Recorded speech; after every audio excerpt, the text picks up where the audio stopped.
Yo, so this chicken bacon ranch pasta gonna be better than anything you get from the restaurants, Ruby Tuesdays, Applebee's, Fridays.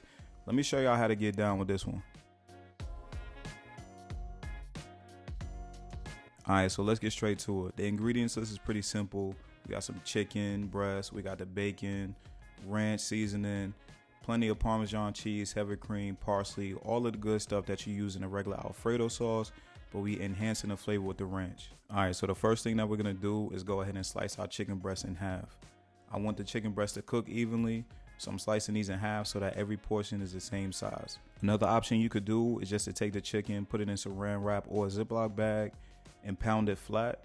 But if we do that, we still only gonna have 2 pieces of chicken, right? You gotta work smarter, not harder. And when you got kids, we gotta make that food stretch, you know what I mean? Okay, so next for the prep, I got about half a pack of some center cut bacon. I froze it for about an hour just so that it's a lot easier for me to cut. I prefer the center cut bacon over the original bacon. For some reason, I feel like there's more meat than fat here. But as I say, do what works best for you. This is what I like. It may be a little bit more expensive. Use what you can afford. Anyways, I'm just making sure to dice up all of this bacon. That way it'll cook faster and we'll be able to render all of this fat for the chicken to cook in. You guys already know this is the prep portion. This is how you could test and see if your knife is sharp or not, if it could slice through a tomato this easily. But we're gonna slice this tomato up. I slice it into discs. We're gonna lay each disc down flat and then we're gonna dice that up. I know some people take the pit out, but you don't have to. That's all good, but you just wanna dice it and make it look like that. All right, so the next and probably final step in this food prep process is gonna be the food glitter, or the parsley as we call it. I'm gonna use the parsley. You can use fresh parsley or the dry one. I like to use the fresh whenever I'm making an Alfredo sauce. To me, it just tastes better. However, I do notice that there's a lot of people that don't like the woody taste of parsley. I don't mind it at all. But this food glitter is gonna go in the actual Alfredo sauce, and then we're gonna finish a little bit over the top, so we need a lot. Okay, so next step is to season the chicken. I like to hit my chicken with some of the avocado oil.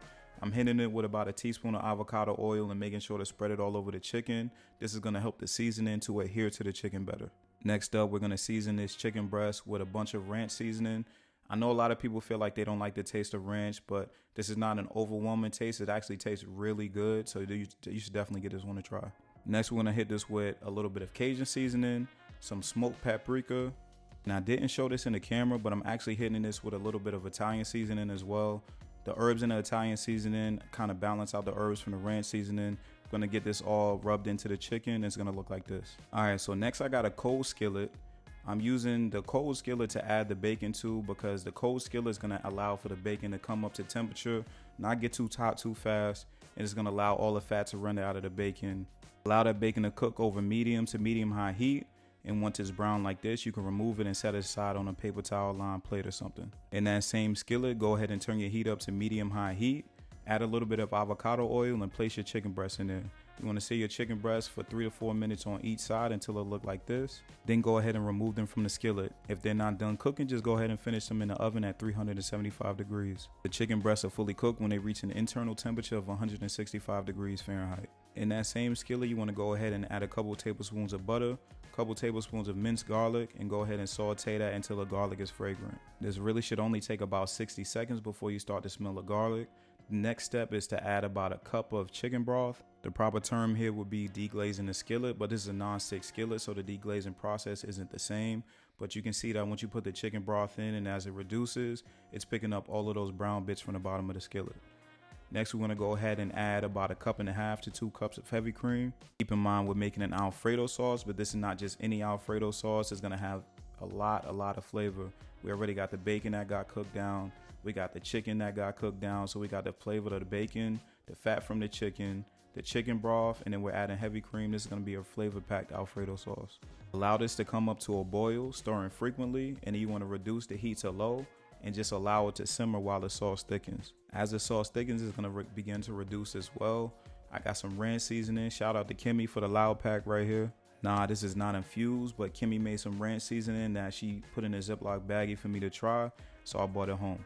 Remember, the heat's on low. You can turn the heat off at this point. Go ahead and add some fresh shredded mozzarella cheese, and then freshly shred some Parmesan cheese in there as well. Shout out to my guy, Fly Chef Alden B, because I'm about to add as much cheese as the oil allows. I usually like to add the cheese first before I add any seasoning into it, because the Parmesan has a high salt content. So I'll add the Parmesan, I'll give it a taste, and then that's when I actually add the seasoning to it.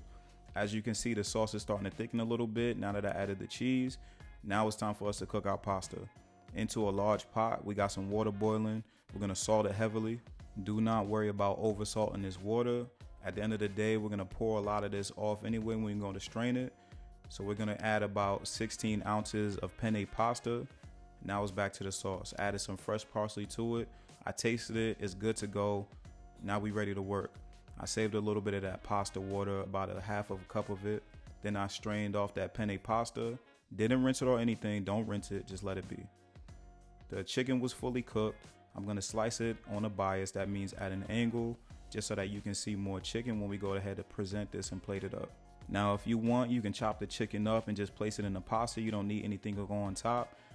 But for presentation purposes, this is actually the way that I like to do it. It lets me know that my chicken's fully cooked. It lets you guys know that the chicken's fully cooked, and it just looks better in my opinion. And once we get this chicken all sliced up, we're gonna go ahead and set it aside because this is gonna be placed on top after the pasta is complete. Okay, so now your pasta's been cooked to al dente or just short of it. We're gonna go ahead and add it to our ranch Alfredo sauce. I'm telling you guys, the flavor in here is amazing. It smells delicious in this kitchen right now. I could eat this pot like this just by itself, in all honesty, and I'm doing everything in my power not to. But make sure you give it a good mix. Make sure that the pasta is fully coated in that Alfredo sauce. If you wanted to keep a little bit of the extra sauce, you can do that before adding the pasta. I'm adding a little bit of pasta water here because you see it's a little bit thick. This pasta water is going to help to emulsify things, but to also loosen this sauce up a little bit. Pasta water is definitely one of those hidden secrets that I didn't know about growing up, but I'm glad I know about it now. All right, so now that we got the pasta all complete, we can get it into that famous bowl or plate that you see at the Applebee's, the Ruby Tuesdays, the Fridays. I don't know how I got my hand on one of these, but once I saw it in the store, I knew it was something that I had to have. And you don't need to plate this up. You can keep it in the pot, but I'm just doing a plate just for you guys. A little bit of extra sauce around the pasta. Top it off with that chicken. Make sure that the chicken breast is showing so you can see that nice juicy chicken. Go ahead and top it off with that crispy bacon that we had. Do not use bacon bits. You'll be cheating yourself. Hit it with some of those diced tomatoes, some green onions, some of that fresh parsley if you want. And here we're gonna just hit it with a little bit of that extra cream sauce on top just for the, presentation effect, the YouTube. Go ahead and give it a little bit of slow-mo with that drip. But this is what the final product looks like right here. Chicken bacon ranch pasta. I'm telling you guys, this is better than anything you'll get in the restaurants. Even better when you make it at home. Let me get just a little bite of this so that I don't look too sus. Make sure you guys blow this video up with the likes and comments. Go ahead and subscribe to the channel for more recipes like this one. And you guys already know it's a wrap. Let's go.